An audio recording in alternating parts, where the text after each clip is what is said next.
तो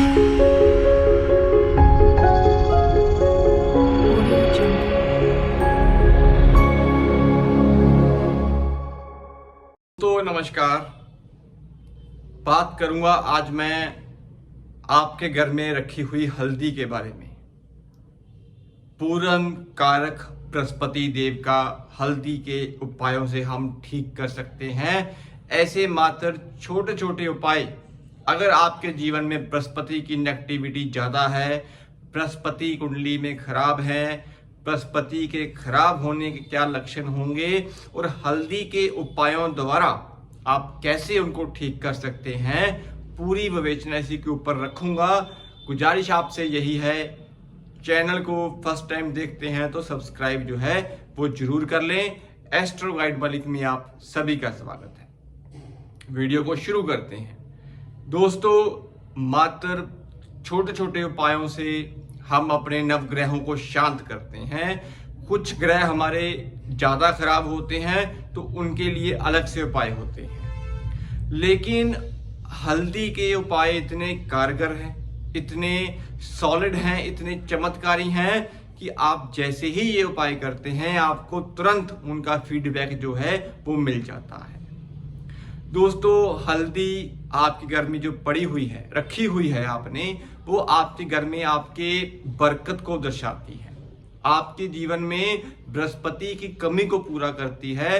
बृहस्पति कुंडली में जब खराब होते हैं दोस्तों, तो घर से पैसों का चले जाना, पैसों का ब्याज के रूप में खराब होना, या फिर घर से गोल्ड का गिरवी होना और आपके बड़े बुजुर्गों का सुख आपको ना मिलना, ये सभी चीजें जो होती हैं बृहस्पति की नेगेटिविटी की निशानी है।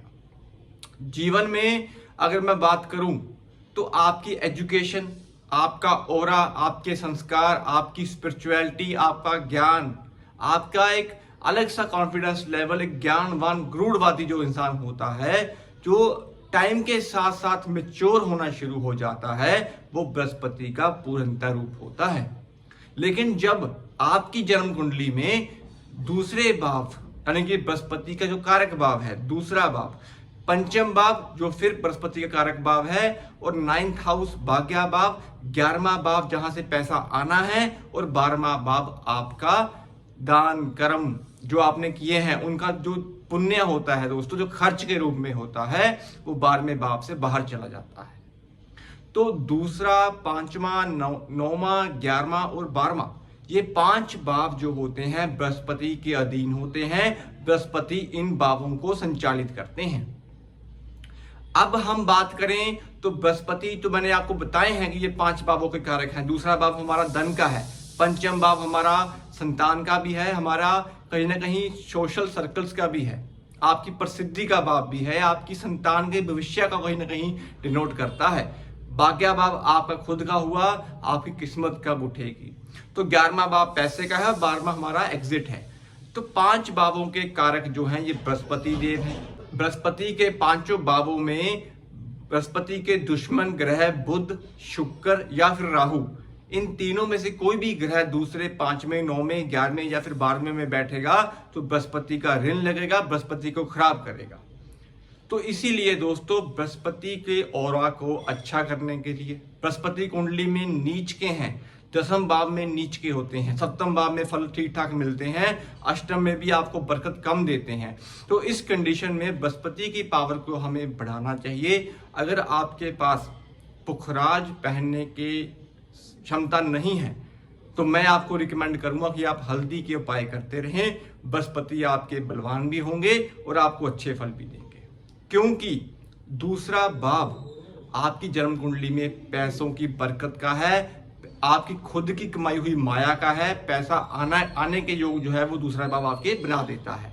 और दूसरे भाव के कारक कौन है? बृहस्पति है। और बृहस्पति को जब आप दूसरे भाव में ही रखोगे, यानी कि धर्म स्थान मंदिर में रखोगे, तो इससे दूसरा भाव आपका अच्छा होगा, पैसों के जरिए बन जाएंगे। तो दोस्तों, बात मैं अब करूंगा उपायों की, कि उपाय हमें बृहस्पति के इस पीरियड में कैसे करने चाहिए। दोस्तों, दूसरा भाव मैंने आपको बताया है कि धन का है, माया का है। तो आपको, अगर आपकी जन्म कुंडली में बृहस्पति अष्टम का बैठा हुआ है, बृहस्पति कर्म भाव में बैठे हुए हैं, या फिर आपकी जन्म कुंडली में दूसरे, पंचम, नवम, 11वां और 12वें भाव में बुध, शुक्र या राहु बैठे हुए हैं, तो आपको हल्दी लेनी है 200 ग्राम। 200 ग्राम आपको हल्दी लेनी है। इसको आपने मंदिर में जो है वो देते चले जाना है, कम से कम 11 बार, या रूटीन में आप 21 दिन भी लगातार कर सकते हैं, 4 वीरवार भी कर सकते हैं। तो मंदिर में हल्दी डोनेट करना आपको अच्छे फल देगा। दूसरी कंडीशन में दोस्तों, 200 ग्राम हल्दी और 200 ग्राम चने की दाल, इसको आप कंबाइन कर लीजिएगा। इसको भी आप मंदिर में देते रहें, इससे आपको तुरंत अच्छे फल मिलेंगे। तीसरी कंडीशन में दोस्तों, 200 ग्राम हल्दी, 200 ग्राम चने की दाल, 2 हल्दी की गांठें साबुत, वो भी अगर आप मंदिर में देंगे, इससे भी आपके कर्ज के हालात दूर होंगे, पैसे आने के जरिए जो है वो बन जाएंगे।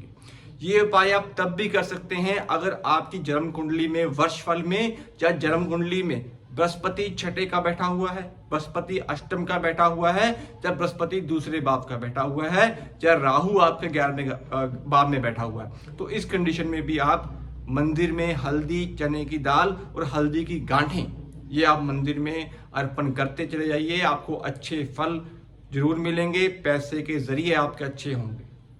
दूसरी कंडीशन में दोस्तों, दूसरे भाव में बैठे हुए बृहस्पति को और अच्छा करने के लिए, अगर आपकी जन्म कुंडली में केतु 9वें भाव का बैठा हुआ है, केतु दूसरे भाव का बैठा हुआ है, केतु पंचम भाव का बैठा हुआ है, तो अपने मस्तिष्क पे अगर आप हल्दी का तिलक वो लगा लेंगे, तो इससे भी बृहस्पति की पावर मिलेगी, केतु आपके अच्छे फल देना शुरू कर देंगे। तो बेसिकली हल्दी के उपायों को करने के पीछे लॉजिक हमारा ये होता है दोस्तों कि आपकी धन की समस्याओं को दूर करता है, आपके घर में बरकत अच्छी रखता है, बड़े बुजुर्गों का आशीर्वाद बना रहता है, और घर में गोल्ड गिरवी ना रखने के जो योग होते हैं उनको कम करता है। लेकिन जब आपके घर से ये सभी चीजें एक एक करके खत्म होनी शुरू हो जाएं, तो आपके कुंडली में बृहस्पति का ऋण भी होगा और बृहस्पति खराब भी होगा। तो हमें उस कंडीशन में पुखराज नहीं पहनना है दोस्तों, आपको बृहस्पति को दान के कर्म से अच्छा करना है। तो मैं उम्मीद करता हूं आपको ये हल्दी के छोटे से उपाय जो हैं वो ठीक लगे होंगे, वीडियो आपको पसंद आई होगी। अगर आपका कोई बेसिक क्वेश्चन हो, सजेशन हो, तो आप कमेंट बॉक्स में पूछ लीजिएगा। ऐसे ही कंटेंट वीडियो हम आप लोगों के लिए बनाते रहेंगे। आज के लिए दोस्तों इतना ही, मिलते हैं अगली वीडियो में किसी और टॉपिक के साथ। शुभ रात्रि।